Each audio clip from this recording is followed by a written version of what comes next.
There isn't much left in Bohoyavlenka. A year ago, 1,500 people lived and worked here.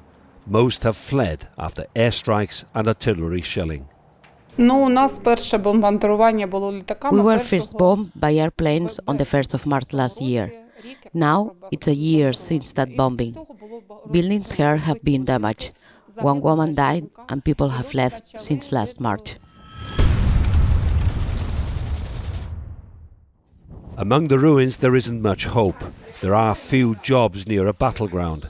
At least some aid has arrived, and a new resident after the war started. Driven by his faith to offer comfort to those in need, he's afraid of another artillery barrage. The Russian artillery, instead of just shooting at enemy tanks and personnel, they've actually been targeting Ukrainian artillery. That's something that is basically new. It may have happened very rarely, but now it's pretty consistent. And so it's scarier to sit here and to see that going back and forth over your head.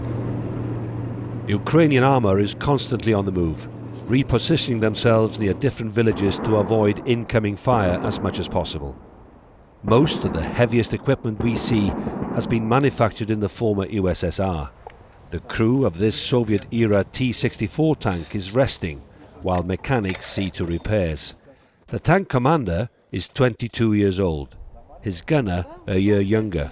They've been battling near Vuhledar's coal mines for a couple of months. Vuhledar is holding on. By not losing Marinka, it won't be the same situation as in Bakhmut.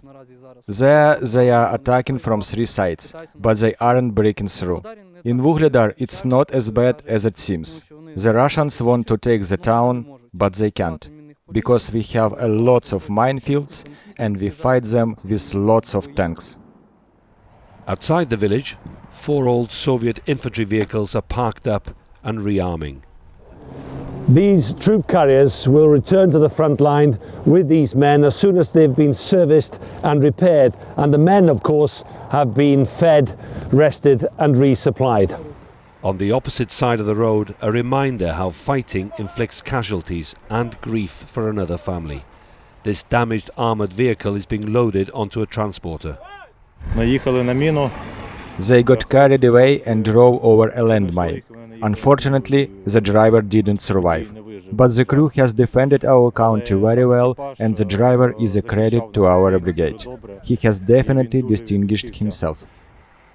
Another grave will be opened in Ukraine. More soldiers giving the ultimate sacrifice. Yolo David, CGTN, near Vuhledar, Ukraine.